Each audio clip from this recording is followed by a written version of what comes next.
How is everyone doing? Myself, Jeff Black, Brandon DeCruz, another episode of Chasing Clarity Health and Fitness Podcast. Today is episode 44.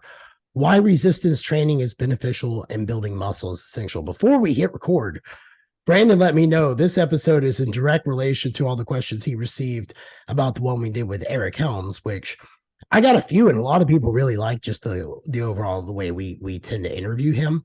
People are like, they're very well thought out. I'm like, well, Brandon does that shit, and I just pepper it along the way. But that's where I'm strongest, like I tell people like Excellence Cartel I do on the fly, and they're like, really? And I'm like, yeah, like I just make it up as I go along. Yeah. And also we got to think about the fact that it's two different shows completely. Exactly.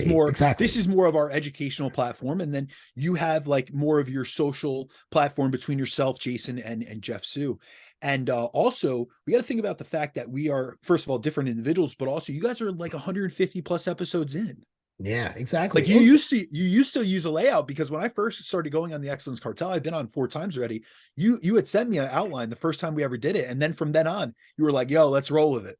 So you know why? Because I started figuring out you just get better conversations. And plus, it allows Jason and Jeff to participate as they see freely rather than me just confining it in. You know what I mean? Because with 2 other people, if they feel like it's already laid out, I would be like, yeah, okay, I'll just ask because I wouldn't pay as much attention, right? Absolutely. So I think it has evolved to become that. But for those who always ask, like, nah, Brandon does layout, bro. Like I just kind of like pipe it in along the way. But today, Brandon wanted to really go over this podcast episode just to be able to cover some of the stuff, tie up, loose ends, things like that, I guess, and other things that might have crept up, but he wouldn't tell me. So with that being said, we're going to go to our last 7 days. So for me, pretty good. Keeg, we went up to the men's UT basketball game. So he got to see that live. He's never seen live college basketball. Atrocious game, Brandon. They were like 2 of 19 from the third 3-point line. It was fucking so bad. It was like Did he enjoy loved it. It was cool. That's all that matters. Yeah, but it was the lowest scoring match or game between 2 ranked teams in NCAA history. It was that bad. Wow. Well, at least you guys got there for a record. Yeah, and we had, it was nice. One of my buddies gave me his tickets. So I had his tickets and his parking pass. So, you drive up, drive back. I was back by 7:45 that night. Right in time for bed. Yeah, exactly. I was in bed by 9 and up at 6 the next day. So it was great. But other than that, I've got my concrete being poured for my hot tub. I'm extending my patio. Everyone always like, oh, you must, be rolling in it. And I'm like, yeah, because I live well below my means. And I always try to tell people that, like, the moment I kind of caught on that living below the means was the shit, that like it lowered my stress by 85%. Like I can never look back. Like I don't have debt of any kind. All my cars are paid off. Everything. I just tell everybody, like, there's just something about like knowing you're free to some degree that's just very relaxing. Like it doesn't stop me from hustling, but the lifestyle is because I've been saving for a very long time, and compound interest does amazing things when you want to pull on it. No, absolutely. And I think that we have to realize that we all have different intrinsic motivators, so internal drives. And I know that you and I align much in the same way, that our concern or our focus on accumulating wealth or doing better within our business is not only for our own benefit from a financial security standpoint. Like my biggest thing is my mother raised me by herself. So I am going to do, and you know this personally about me, I will do, come hell or high water, she's going to be provided for. And that's what I do. Most of the things that I do in terms of a financial security standpoint to provide for my family and to give her a better life than we had growing up. However, besides that, I'm not someone that wants for anything. I don't, value material items. It's just never something that's been of a top priority. It's not about flashy cars or extravagant, dinners and things like that. That has never been of big concern or even of interest of mine, even when I've had very large corporate jobs with a really good financial backing. However, it is being able to say that when, my father was sick and ill and he had 6 figures worth of, expenses that he could not cover from a medical standpoint, I could step in as a son and say, listen, I'm the only child and I will bear this financial responsibility, or being able to step up to the plate whenever it's come to an emergency sake, or being able to provide for my family and not have to second guess my financial security and my financial means to do so, because I do save, because I don't overspend on myself and I live below my means. And I know you and I, we see that. And we also, those that we work with, whether it's our clientele or it's the people that we work with on businesses, we want to see them succeed. We want to see them attain their vision, their goals, their financial incentives. And so I think we do a lot of things altruistically. And so with both, it makes us feel good, it fulfills us, but it also helps us help others attain their goals. Whereas there's a lot of individuals, and even more so within the fitness industry as of the last few years, where it's become more popular, it's become more prominent, where people just want a life of luxury. They want to kick back, relax, not really work a lot, but make, 10K months, 20K months, and all these things. And so I feel like a lot of times they almost do it for the wrong reasons. And I'm not here to say, listen, you can't like nice things, or you can't, spend your money as you see fit. That's not my area of expertise, nor is it my, do I have the right to tell you? However, there's a lot of people that are only driven by external means, by materialistic items and things of that sort. And I feel like a lot of times they're just never happy with anything. They can have the nicest cars and the nicest homes, and it's almost like they never hit that level of fulfillment. And I'm happy that I'm not that way. And I'm happy that those in my circle are not that way either. You know what I mean? Like, many of my closest mentors, despite being successful, they have not a care in the world for the flashiest Jordans and Yeezys and whatever it may be. That I don't even know the newest, shoes and stuff. They just really have a value for the connections that they made, the experiences that they've garnished and garnered, and the people and connections that they've made throughout the way. They would rather spend on, even like myself, I'd rather spend on an educational experience to network with my friends and closest, associates, rather than, to go on like this, cruise or whatever it may be, or an extravagant vacation where it's me like off on a deserted island. That's just not really ever been my incentive or my driving force, but to each his own. I want to say something. Do you visualize a lot? And by the way, I commend you. You never told anybody publicly on this podcast about what you did for your family, which I knew personally, but that's the kind of man you are, and that's why I line up with you every Tuesday. Otherwise, I'd gladly sit at my desk and just ride away, and so would you too. Absolutely. But do you visualize a lot? Now I'm going somewhere with this. Absolutely. So I visualize for my own personal goals, but I also visualize, and I don't know if you do this, and it's kind of a weird way to describe it. So bear with me as I try to, I guess extrapolate this from my mind. But there's certain, I engage with personal conversations with people. I really do appreciate. I'm not someone for surface level conversations. That's why I do long form content. That's why when we have conversations, it's you and I looking at each other in the eyes, as romantic as that sounds, and really getting deep into things. And I'm someone that loves engaging, very connected, intellectual conversations. So I visualize for other people too. So I really do like hearing about other people's goals and visualizing them succeeding in their goals and fulfilling that. And I want to see that for them, but I also do it for myself.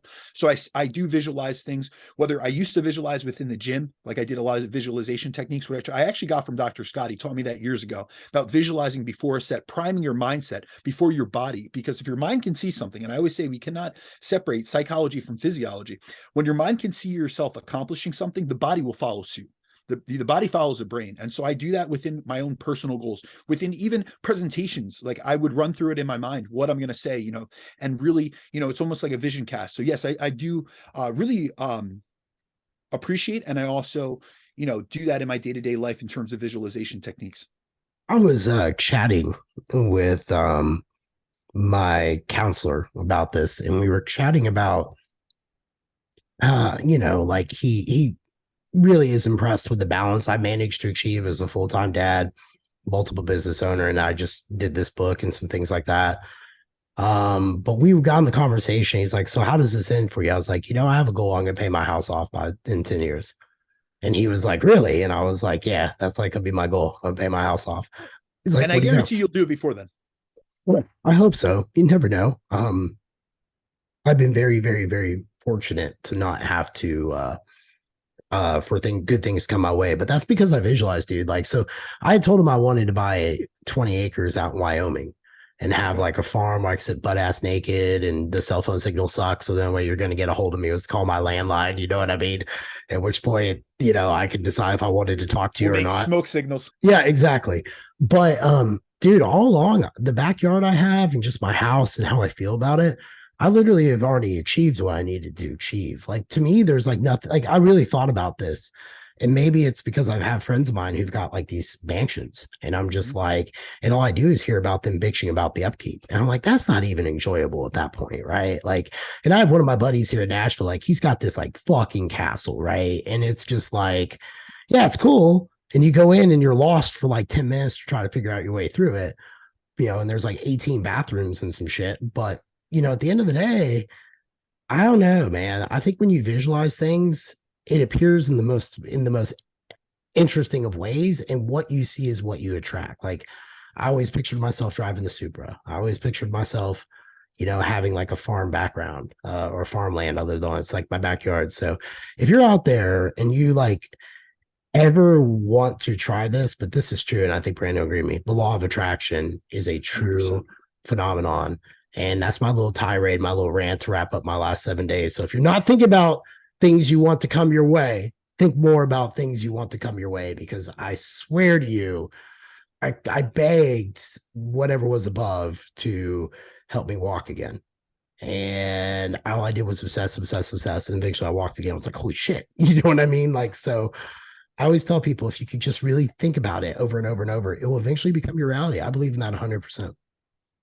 I do as well. I see it in a little bit different of a perspective than most. I do align with you on that. However, there's that often quoted statement, speak it into existence. Like what you Yeah. want, speak it into existence. And I think first we need to think it into existence. We need to believe it into existence, and then we speak it. There's a lot of people that say, they make frivolous statements about things they're going to do and they never follow through on it. And actually, if you look at psychological research, a lot of times just verbalizing a goal is enough of like a dopamine hit to individuals. Like they'll say their New Year's resolution, they'll tell a bunch of their friends, Yeah. and the positive feedback that they get from that is almost fulfillment enough that oftentimes they fall short of that goal. So they want to lose 30 pounds. They told all their friends were like, oh, that's incredible. You're going to change your lifestyle, change your nutrition, improve your health, your fitness, your ability to, do things with your kids. That's incredible. And they're all supportive of that. And they never fulfill that goal. So I really do believe that internally we need to work within ourselves to think something, to make sure that we cement it in our minds that it is possible and it is something that we will actively work towards. We believe in it, believe in that goal, believe in that vision. And then eventually when you're starting to get closer to it, maybe speak about it. Just like with your book, it wasn't like you were telling everyone you were going to write a book before you ever, put pen to paper. You know what I mean? It's about the actions as well. It's not about just talking about things. And that's why often I don't talk about anything until I've already accomplished it. And Yep. so I think that's a big component because, we can speak about all we want, but without action and execution, it means nothing. It's just like knowledge without application. It's useless. I agree. All right. Well, how was your last 7 days? So now that we went longer than normal for mine, but I thought that was just me as a friend wanting to have that conversation with you. That was all. Absolutely, man. Hey, this is one of the reasons we do this thing. So if anyone isn't Yep. a fan of the intros we do, you can always skip past the first 20 minutes and we'll get into Yeah. the deep into it. And so my week's been going well. When we recorded last week's podcast with Eric, I literally just returned home from Tampa. So Yeah, you got delayed. yeah, so to say the least. So Mm. I've spent the last week just catching up on work and my coursework, obviously, because I have still my continuing education courses that I'm taking. I have lectures and things of that sort. And then I also just reopened my coaching roster this weekend to start accepting new clients. So I've been really just focused on consulting with new potential clients and then onboarding them. And then this past week, actually, I've gotten a lot of good reviews. And honestly, I listened to the Excellence Cartel podcast and I was very pleased and appreciative to Jeff Sue. He said a lot of nice things about my presentation, but I've also gotten a lot of good feedback from those who were in attendance at the PEC. And I've also had a few people that have encouraged me to host it as an online class or even as like a pre-recorded webinar that they can purchase, which is something I've never done. So I wanted to I throw told this you to out there. do Listen, that. We were chatting about that. I was like, bro, absolutely. put that in a fucking.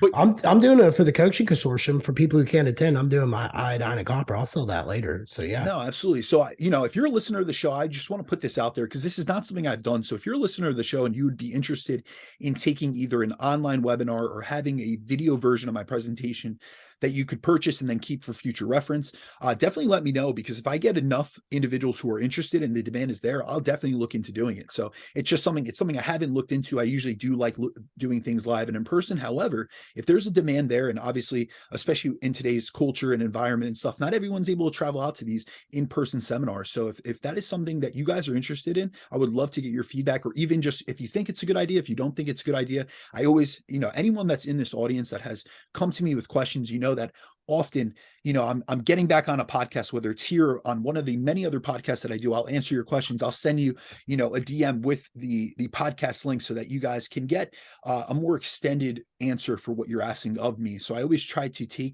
I'm really good. This is one thing I'm very prideful of, or that I'm very proud of myself of, that I'm very good with accepting constructive criticism. So I really do take the opinions, and I value others' opinions, and I try to take it on and really make improvements going forward. All right. Well, so here's what we're going to do. I know how you operate. So April 7th, that class will be releasing, ladies and gentlemen. So you go ahead and look for it. Why April 7th? Because it's just, it's 60 days from now or whatever. It's like 2 months. Exactly. It's February 7th. I figure 60 days, enough time for you to record that and put that out there. All right. Yeah, no, dude, do it. Because you know why? I wouldn't lead you down a bad path on that one. But even if you got 10 people to buy it, you help make 10 coaches better. Do you know what I mean? And that can impact, if each coach had 10 people, then you impacted 100. And then those people, like, it really pays its way down the pike, man. So absolutely, the ripple effect of coaching. Yeah, exactly. All right. Speaking of things, if anyone's interested in me presenting this year, I actually am with the Coaching Consortium, April 22nd, 23rd. You guys can reach out to Jeff Sue at First Call Out Fitness on Instagram to sign up. I'm doing mine on iodine and copper. I'm taking an interesting approach, and that's going to be more of like, when you correct people's hormones and, things should be fine and blood work shows is fine, but they still have brain fog or they still have focusing problems. Looking at these micronutrients has really helped my clients. So I'm just going to talk about a lot of different things involving them. And then a couple of client testimonials I've had, discussing how they felt on versus off, different things I did, and just kind of more make it practical. I don't pretend to be the one all know all who sits and knows all things, but I have played with these enough where I can say like, hey, in these scenarios, like these help alleviate these symptoms. They work really well. They're dirt cheap. And let's be honest, micronutrients you could always use more of. So, especially in the yo-yo dieters, man, like that's just something that, because they're having to replenish just a lot of shit that they binge and purge, in a cyclic way with food, replenish them. So it's very interesting. But with that being said, let's get into this. So why resistance training is beneficial and building muscle is essential. A recap of last week's episode and an intro in today's topic. Brandon, take the floor. You got it, my man. So in last week's episode, we had the pleasure of having Dr. Eric Helms on back for a third time, and we covered some of the more nuanced areas of training for hypertrophy. And throughout our time hosting the show, I feel like you and I have done a really good job, or done our best to address topics that are a blend between what our clients and our listeners request of us to discuss, and then also what topics we truly want to dive in deeper into. And what I found interesting about the last episode is the feedback that I personally received on it. Those who listen to the show and who are more advanced in their training experience or training journeys said that they loved the show. And I got a lot of raving reviews regarding the information we presented and the many in-depth topics we covered. However, I also noticed that some of our regular listeners of the show remarked that they had yet to check it out, as some of the topics that were covered seem very complex and may not be applicable to them. And I noticed that of those who said that they didn't listen to the show as a result of those reasons, tended to be almost all females. So after going back and forth with a few of them and realizing that many of them didn't realize how many of the topics we covered could help them in their body composition journeys, because they tend to be more focused, say, on the fat loss side of things than on like the muscle growth side of things, I wanted to do a full episode on the benefits of resistance training and building muscle for both sexes, but especially for females. So guys, don't tune out on this. This is going to be beneficial for both sexes, but I really do want to highlight this for those that might not be prioritizing resistance training as much as they should, as I feel like covering the many benefits of resistance training and building muscle may help some of our listeners realize that hypertrophy training is beneficial for everyone, regardless of their physique goals. And this is not just something that's for bodybuilders or physique competitors or athletes who are trying to maximize muscle growth. And honestly, when it comes down to it, I consider anyone, I've spoken about this in the past, but I consider anyone who's trying to build their body and improve their physique and intentionally and purposely trains to be an athlete or to be like a bodybuilder, or we could call them a hobby builder. You guys are trying to get yourselves to a better version than you are currently. So regardless of how you label yourself or how you see yourself, this episode is going to be applicable to anyone and everyone who listens to it. Well, all right. What's interesting is I got a few messages because I'd mentioned on mine, because I always post a few days after yours, about how I asked Eric about the cluster sets. Mm-hmm.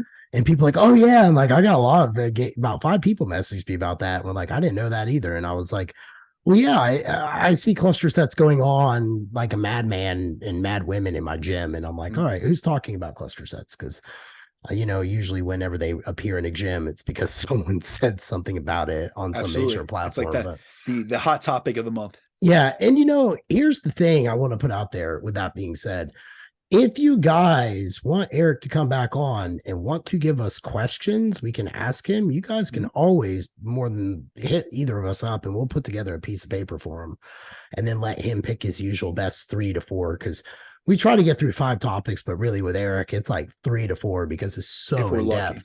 And we try to be mindful of his time. So if you guys got questions for to ask, but let's get into the many benefits of resistance training and building muscle. And this is going to be more towards the female athlete is where you're going with this.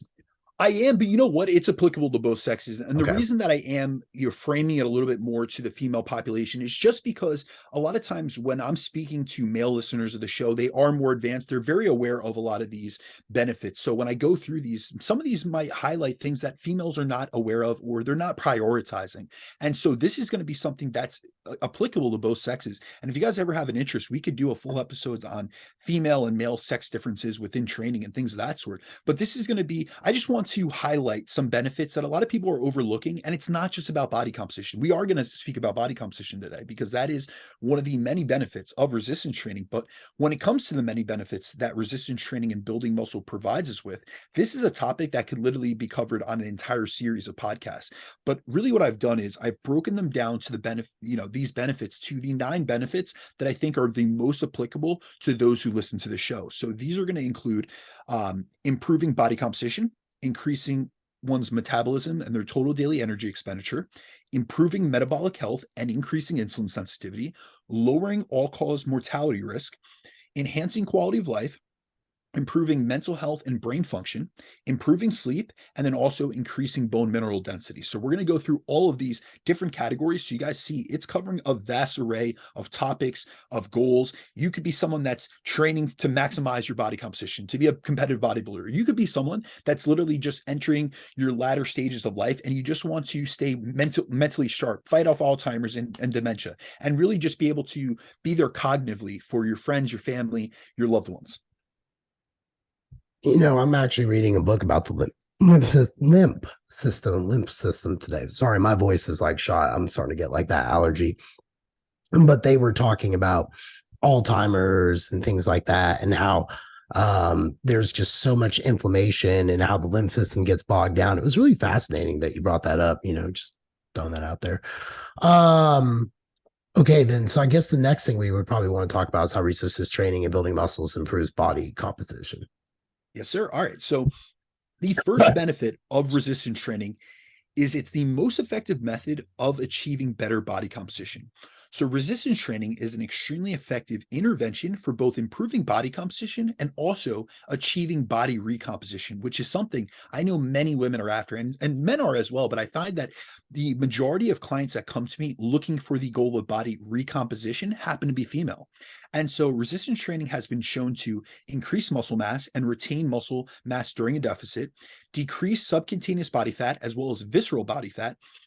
These are all things that are going to improve the look of our physiques, the look of our body composition, but also resistance training is one of the key ways to induce body recomposition, which is when you lose body fat while simultaneously building muscle. And we see in randomized control trials that when resistance training is combined with diet, it induces greater losses in fat mass and increases in muscle mass, aka body recomp, as compared to diet alone. So in a study that was recently done a few years ago by Alan Aragon, Brad Schoenfeld, and James Krieger, they took pre-menopausal women and compared the effects of a fat loss diet alone against a deficit combined with progressive resistance training program. And they found that both groups lost fat mass and body fat, but the group that resistance trained, in addition to following the diet, saw greater decreases in fat mass, greater decreases in body fat percentage, a significant increase in lean body mass, and an increase in the resting metabolic rate. So when we look at the comparison between the two, we see that when we, combine resistance training, especially within females, with a diet itself, we can not only, increase body fat loss and as well as fat mass loss, but also increase lean body mass gain. So you're, instead of just losing body fat, becoming a smaller version of yourself, you're becoming a more muscular, better version of yourself as compared to diet alone. And so this is where it's a huge benefit to including resistance training, especially if you are a female, you're looking for the goal of losing body fat, getting toned, getting tighter. These are things that are going to be effective interventions, especially instead of just doing, say, the typical route, which is really prioritizing cardio and then diet by itself. And these are all modalities that have benefit in and of themselves, but really focusing and prioritizing resistance training, especially if your goal is either losing body fat or achieving body recomposition, resistance training is something you should really prioritize. I have a question for you. What did you think about when Vince was talking at the seminar and was talking about bringing women up to 2,100 calories? I think we've spoken about this in the past, and I don't believe that we can ever give a clear-cut set and forget calorie target for a female or for anyone, whether it be male or female, but especially females, because I hear this quote unquote, we should get them up to 2,000 calories per day. I think we've done justice to this topic many times in the past. We've talked about the fallacies or the drawbacks of using resting metabolic rate calculators or online calorie calculators. We've talked about having these prescriptive protocols where someone reverse diets someone up to and gives them a set target that they have to hit. And we have to think about the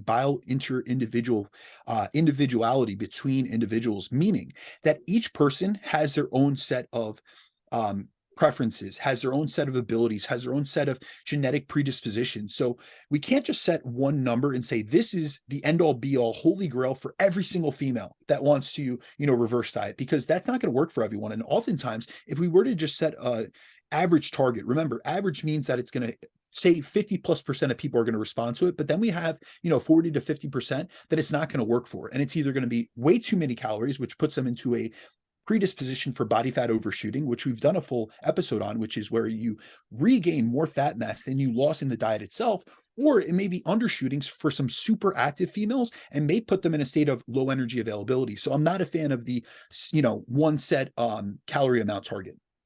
See, I'm the same boat. I have some women that it's hard as hell to even get them to eat like 1,400 calories. Mm-hmm.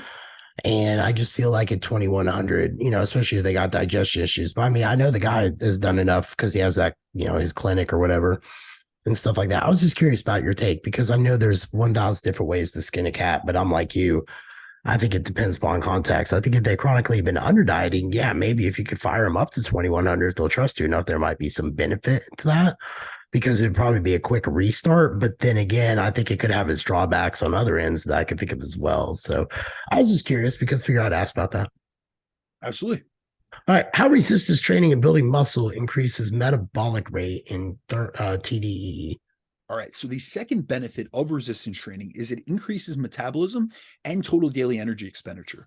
So when we look at resistance training, we have to realize that it increases, energy expenditure both during and after training, as well as at rest, especially if you focus on building muscle and especially on building more muscle. So we can increase energy expenditure through training in multiple ways and through multiple time courses. So if we look at during exercise, while you're training, you're increasing energy expenditure as energy needs to be utilized to provide fuel for the work being done. So we're literally we're going through energy turnover throughout the process of resistance training. And we see that energy expenditure scales based on two primary factors within training. So it's based on the intensity of effort of training. So that's going to include how close to failure you go and also how heavy you lift. And then also the total work being done, aka the total training volume of your session. So essentially, the more you push up your intensity or your volume or a combination of the two, the more calories you're going to expend during exercise. Now, when we look at after exercise, we have to realize that energy expenditure is elevated because training increases our resting metabolic rate. And it also causes an increase in excess post-oxygen consumption. So that's EPOC for those that know the acronym. And so when it comes down to it, it's increasing it in multiple fashions, both during and after exercise. So then when we look at the research, we see that resistance training increases our resting metabolic rate in the period after we finish training. So just by doing a lifting session in and of itself, we end up burning more calories at rest. And this increase is transient and generally lasts between 24 and 72 hours after a session, depending on the session's volume, intensity, and duration. So, for example, we have a study by Hackney, I believe, et al., where they took both trained and untrained subjects and tested their resting metabolic rate at baseline, so prior to training, and then they put them through a full body resistance training program. And so, or through a resistance training session, it was an individual session.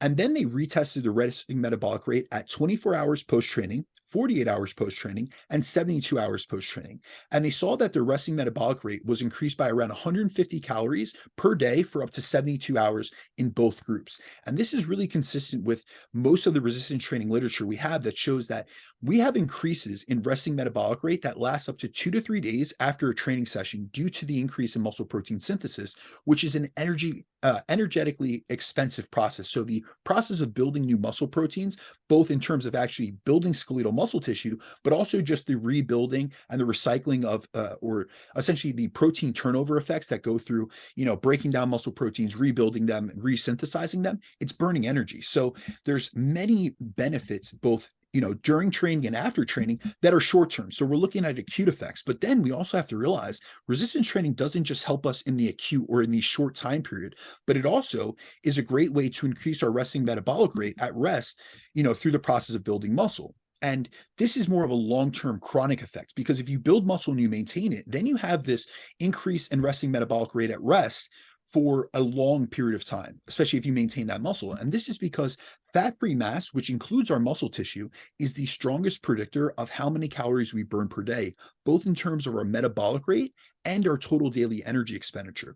And we see that there's a linear relationship between our levels of fat-free mass and energy expenditure. So really what that means is the more muscle mass you have, the more calories you're going to burn per day. So if you want to increase your metabolic rate, you should focus on building more muscle, as muscle burns approximately like 3 times as many calories at rest as the same amount of fat does. So if you add a pound of, say, muscle as compared to a pound of fat, it's 3 times more energetically costly to have built that muscle tissue than it is to have built that fat tissue, or gained that fat tissue rather. And this is because muscle is the most metabolically active tissue that we can build. And so this is a great way to invest. I have a lot of, especially females, that come to me and they ask me, how do I build my, how do I eat more calories, or how do I build my metabolic rate? I've suppressed my resting metabolic rate, or I have damaged my metabolism. One of the best ways to do so is to resistance train, and then also to adapt to that training and build muscle in the process. And how do you program training for women? Because you have a lot of women right now might be told like, hey, you can't train, shouldn't train more than 2 times a week. It's bad for you, this bad for you, that's bad for you. When you work with a woman, let's just say she's coming out of like for context here, we'll say like typical woman, athlete, maybe undereats somewhat, a little bit more focused on their body composition, then kind of going through the cycles of gaining to lose to ultimately, get where they want to. And kind of lives like an 80-20 lifestyle, like most people, maybe a 90-10. How do you program the training for that athlete or that female client that you would have? So I'm going to program it very much in the same way that I program it for a male. And what that means is it's all dependent on the individual. It's going to be all based off their training history, their current level of body composition, their total level of muscle mass, their goals, their history in terms of whether they have injuries, whether, they have experience with multi-joint movements or just isolation movements, their background in terms of athleticism. There's so many, this would be a whole podcast topic in and of itself. Okay, that's fair. Yeah, programming needs for an individual. But really, when it comes down to females, what I really try to do is show them the benefits of resistance training in terms of hypertrophy, on really focusing on building muscle, realizing that they are not going to become too buff. They're not going to become manly looking, or they're not going to become bulky, because really when it comes down to that whole concept of bulking, first and foremost, I've been trying to gain muscle my entire life and I have yet to get bulky. So if I have, male hormones in me and I've been training for close to 20 years and I have yet to get bulky, most females aren't going to either. And we also have to realize that there's this, very vital relationship between nutrition, pairing nutrition and training. So the only way you're going to get bulky is if you're overeating. And I think that's often what happens with females. Sometimes they'll see, they kind of believe that what they're seeing in the gym is a reflection that of what may happen to them. So they may see a high level physique competitor and they see that they get bigger in their off season and they're carrying a lot of muscle tissue, not realizing that this female is purposely pushing calories, eating in a large surplus. She's potentially using, especially competitors, using androgens. So now she has completely changed and shifted her physiology to that of, more androgenicity, more anabolism. So she's able to pack on more tissue. If you are a female and you're natural and you are just going to, you're trying to improve your body recomposition, resistance training is the best thing you could do to build muscle. Think about it from like a conceptual standpoint. I don't really think that a lot of times people really think about this from like a training specificity type of thing, but there's a beautiful thing about resistance training. It is the only type of exercise that you could specifically target body parts that you want to bring up. So if you're a female and you're unhappy with the fact that you have, undeveloped or, say what you consider, I had this often when I was a personal trainer, females would come to me and have flabby arms. And they would say, what can I do about this? And they wanted to spot reduce that. Well, we can't spot reduce your tricep fat. However, we can build more muscle around that, tone that area up and get you tighter. And essentially the process of toning, and I know that a lot of, fitness professionals will tune me out when I say the word tone, but that's what the clients come to. That is the words that they Correct. You have to relate go to. along with their language, right? Absolutely. Their But language. toning and building muscle, same thing. So that's what I agree. Yeah, build tissue. And it's a beautiful thing when a female comes to me and she wants to build better glutes, but she's been carting away her legs. It's like, listen, I understand that you've been investing a lot of time, energy, and effort into running long distances and underfueling yourself. But really what we have to do to get to your goal might seem counterproductive, or it might seem counterintuitive, but I need you to eat more. We're going to increase your energy availability. We're going to pull back on the HIIT cardio and the excessively long cardio sessions. And what we're going to do is train more in a hypertrophy sense. I'm going to increase your frequency on lower body training, and we're going to train to build those specific tissues that you want to bring up. I appreciate you answering that. Maybe we could do a podcast episode on that in the future, kind of like different case scenarios or something. How insulin training and building muscle improves metabolic health and insulin sensitivity. All right. So resistance training is one of the most potent lifestyle interventions we can make to improve our state of metabolic health. And resistance training, when you look into literature on resistance training, you would think it's medicine. You would think it's a non-pharmaceutical prescription, essentially. And it really should be at this point when we look at all the benefits. So when we look at it from a health or a metabolic health perspective, it's been shown that resistance training can decrease the risk of developing metabolic syndrome. It can improve blood sugar control and reduce insulin resistance. It can offset the likelihood of developing type 2 diabetes, which is one of the highest, right now it's one of the diseases of lifestyle that's increasing the most, especially within the American population. It can decrease visceral fat, which is that internal organ fat, essentially that central fat that a lot of people first and foremost don't want to build, but it's also the most highly linked adipose tissue that's strongly associated with metabolic issues. Resistance training improves cholesterol and lowers triglycerides. It decreases blood pressure, and it also lowers resting heart rate and improves cardiovascular fitness. And here's a really interesting thing about resistance training that I really want to highlight for people. Although resistance training in and of itself transiently, meaning temporarily, increases an inflammatory response, it actually lowers systemic inflammation. And this is because muscle is an endocrine organ. So that means it secretes hormones, it secretes signals, it secretes molecules. So when muscle contracts, so when you go through the act of a muscular contraction, whether that be, contracting your quadricep in a leg extension or during a squat, or you contract your bicep during a curl variation, it releases what are called myokines. And myokines are secretory molecules and proteins that are released from skeletal muscle and have signaling effects to the rest of the body. So when we train and we contract our muscles, we release these myokines, which include molecules like IL-6, which a lot of people know as a pro-inflammatory cytokine. However, when it's released from contracting muscle, it's actually an anti-inflammatory myokine. And another myokine that many people know is BDNF, which is brain-derived neurotrophic factor. And what these myokines do is they travel around the body and protect our bone, our brains. They improve nutrient partitioning. They increase insulin sensitivity. They also have anti-inflammatory effects.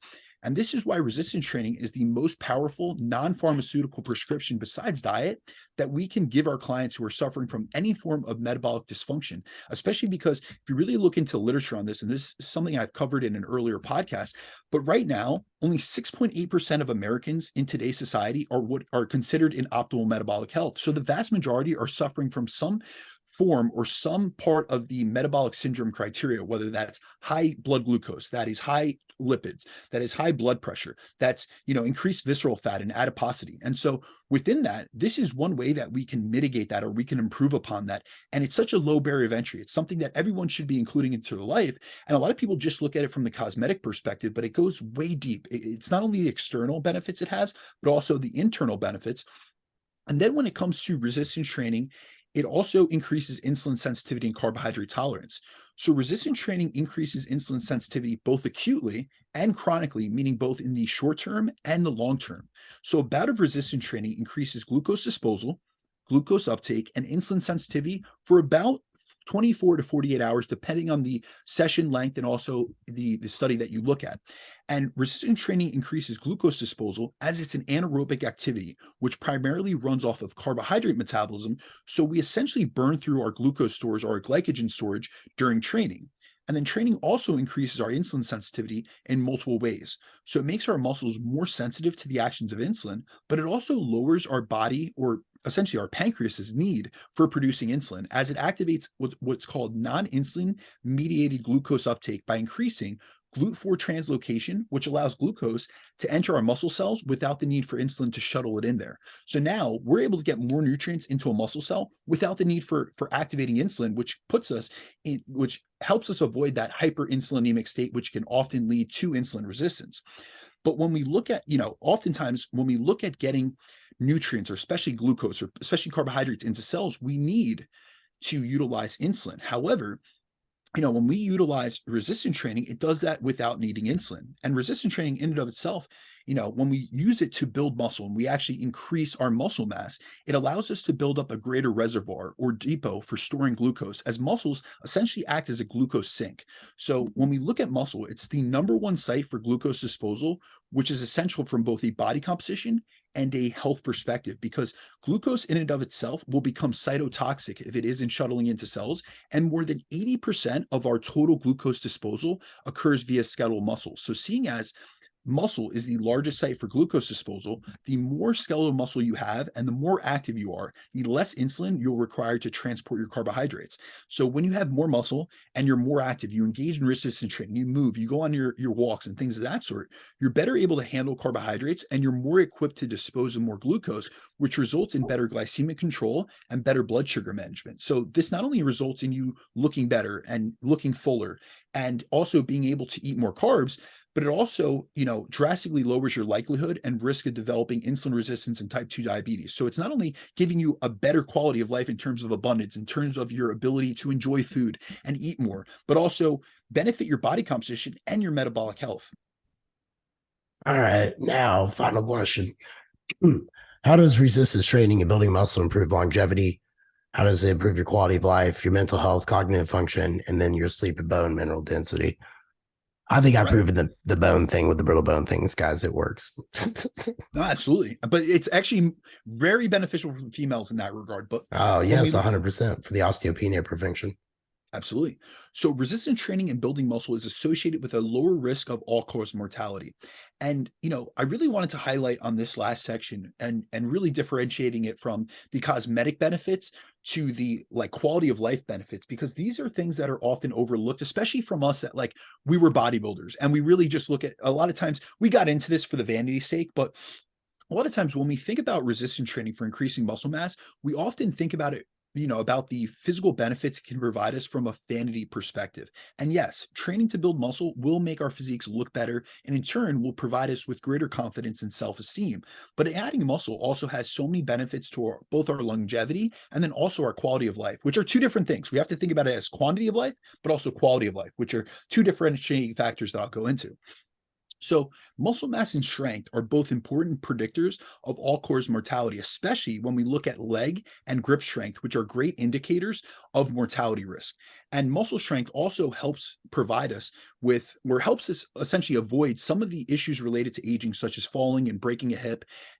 due to how high intensity forms of exercise help with the activation, the recruitment, and the development of type 2 or what are called fast twitch muscle fibers, which you're not going to get from any other activities. If you are just walking or you're inactive, you're kind of just going on that dieting wheel where it's pretty much just cardio and just dieting, you're not going to be having an activation of that. And we actually see that type 2 muscle fibers, we lose type 2 muscle fibers preferentially as we get older into age. And this is what leaves so many people predisposed towards fracture risk, towards breaking a hip and being essentially put in a greater risk for mortality or for death. And so then when we look at the literature on resistance training and all-cause mortality, we have a 2019 systematic review and meta-analysis on the association between resistance training and mortality, which found that resistance training by itself was associated with a 21% reduction in all-cause mortality when combined with aerobic training. So when we combine both resistance and aerobic training, the risk in all-cause mortality is reduced by 40%. So this is a drastic reduction that we can make by just putting these two things into our life, into our daily routine. And then resistance training not only improves and extends our lifespan, but it also improves our quality of life, as it allows us to be better able to feel good, to look good, and perform well, which can have positive downstream effects on all aspects of our lives, including our overall quality of life. And the great thing about building muscle is it encourages you to move more because you feel better, you have more energy, and you want to do more. And it also makes our tasks of daily living, whether that be carrying groceries, doing chores around the house, completing yard work, or even like playing with your kids, easier to do and easier to complete. Then another massive benefit of resistance training that's often overlooked is the positive effects on our brain function and cognitive abilities. And this is something I've really gotten into, especially as I get deeper and deeper into my education. And this is something I'm very passionate about because I want to see, oftentimes I realized when I was bodybuilding, sometimes my training took away from my educational pursuits because of how exhausted I was. And so a few years ago, I started looking more into the cognitive enhancement effects of resistance training and of training in general, because I wanted to see, is this of detriment or is this a benefit? And I was pleasantly surprised that there's many benefits. So exercise, including resistance training, improves brain function in a variety of manners, including increasing neuroplasticity, increasing gray matter in different regions of the brain involved in executive function, aka high-level decision-making, as well as areas involved in learning and memory formation.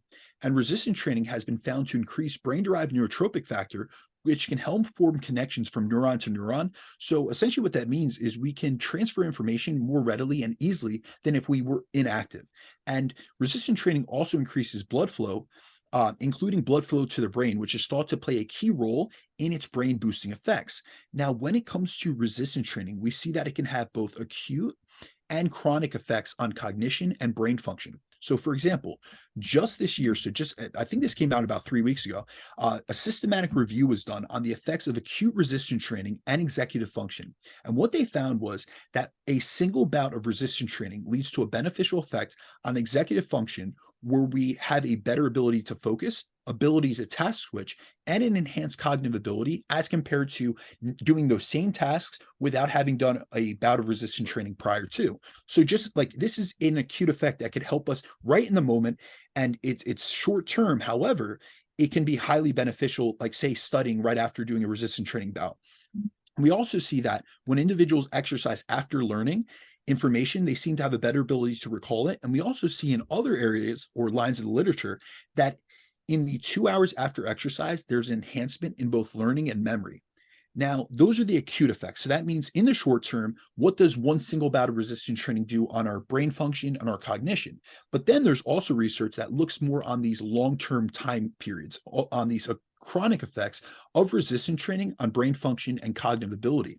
So when it comes to longer-term improvements in brain function and that resistance training provides, there's research out of the American College Health Association, which found that they found an association between the frequency of resistance training sessions and GPA. So essentially what they saw was in college enrolled individuals, that the more these students engaged in resistance training, the higher their GPA was. And then also in a 2020 meta-analysis on the effects of resistance training on cognition, they found positive effects of resistance training on composite cognitive scores, screening measurements of cognitive impairment. So that means they had a lower risk of cognitive impairment. And they also had a positive effect on executive function. So overall, when we look at resistance training and cognitive function, which includes, if you guys aren't familiar with all the areas that are included within cognitive function, this includes things like having a higher level of brain function. It includes your memory, it includes your learning capacity, it's your attention, your processing speed, your ability to task switch. Resistance training has favorable benefits on all of them. And these effects on cognitive function also perfectly lead into improvements we see in mental health. So resistance training in and of itself, we've all seen this. For anyone that's engaged in resistance training, that has built their body and transformed themselves, you'll know that this can improve your self-confidence and your self-esteem while also reducing your stress, as oftentimes training can kind of be an outlet for us. And also, we see in the research that it can lower anxiety levels and the risk of depression. Resistance training also improves our sleep quality and our sleep habits, because when we engage in hard training, it improves our sleep quality as well as our sleep latency, meaning the time it takes to go to bed, because you've used a lot of energy. So just the process of turning over ATP in and of itself, you're building adenosine, which is that cue that helps us get to sleep or feel sleepy in and of itself. And then last but not least, it increases bone mineral density. So resistance training doesn't just strengthen our muscles, but it also helps with bone strength, bone mineral content, and bone mineral density. And it's been shown to prevent the risk of osteoporosis and also attenuate some of the age-related loss in bone mineral density, especially in females that are in that transitionary period to menopause. So when they're in perimenopause, we often see that bone mineral density content is diminished. And this is something that we can offset by including resistance training. And the thing with this is this increase, or this beneficial effect on bone health, is an effect that we don't see in any other forms of exercise, such as aerobic exercise, which is why resistance training is so beneficial, especially for females. So overall, regardless of what your goal is or what your experience with training is, resistance training and building muscle are two things that can benefit you, as they both improve your body composition, which is a goal of so many listeners of our show. They increase your metabolic rate and your total daily energy expenditure. So the amount of calories that you can burn per day, which thus equals how many calories you can eat and stay weight stable or maintain your current level of body composition. So many of us want to eat more, and many females want to eat more than they are currently, because they're living in a state of low energy availability, or they're chronically depriving themselves. And this is a way to upregulate your metabolic rate and then also the amount of calories you burn per day. It improves your metabolic health and your insulin sensitivity, so you can handle more carbohydrates and partition them more effectively. It lowers your all-cause mortality risk. It enhances your quality of life. It can improve your mental health and your brain function. It can improve your sleep quality, which is especially very important as females enter into menopause, because we do see a degradation in sleep quality. And then it's going to increase your bone mineral content and your bone mineral density. So for those of you who didn't check out our last episode with Eric on hypertrophy because they didn't think it was applicable to them, or it wasn't applicable to their level of advancement, I really encourage you to shift your perspective after listening to this episode and go back and check out that episode because now you've seen many of the benefits of resistance training. And now I believe that by taking what you've learned in this podcast, you can now reframe your mindset or your ability to take in that information that we covered last week and see how it's more applicable to you. And that's really why I wanted to cover all these vast benefits and these multifactorial downstream effects that resistance training and building muscle can have, regardless of your background, your goal, your level of experience, your advancement, or where you're at in life. I think it was covered really, really well. I think that the one thing I want to say from a coaching perspective, just from females I've seen, is figure out how, when you approach weightlifting, figure out the amount that you recover best from, would be my best advice I would give you, because some women can go 4 or 5 days a week, regardless of what a lot of people say. And then you get some who can only do 3 and 4, but figure out that piece, and if you got any questions or anything more, feel free to hit up Brandon or myself, and more than happy to help. Absolutely. And guys, whether you're male, female, indifferent, doesn't matter, you're a listener to the show. If you guys have any questions or anything you want us to follow up on and expand on further, feel free to slide into our DMs. You guys can reach me, or even email. You guys can feel free to reach me on Instagram at @BrandonDeCruz_, as well as on my email, which is bdecruzfitness@gmail.com. Also, guys, would love if you could subscribe to the show, share it, review it. All those go so far and allow us to continue coming back on a weekly basis and providing the content that you guys value and that you guys request of us. Yeah, I'll give out my Instagram, but not my email. So Jeff Unbreakable Black on Instagram, if you guys are looking for me. And then my team, we're putting together stuff on Relentless Forever on YouTube. So that'll be coming out more and more in the future. But with that being said, dude, it was a good one today. I think you covered it pretty good. I think you're able to bow tie up some of the stuff from last week for sure. Hell yeah. I hope this is hugely beneficial for the audience, especially those that didn't check out that previous episode and kind of overlooked it.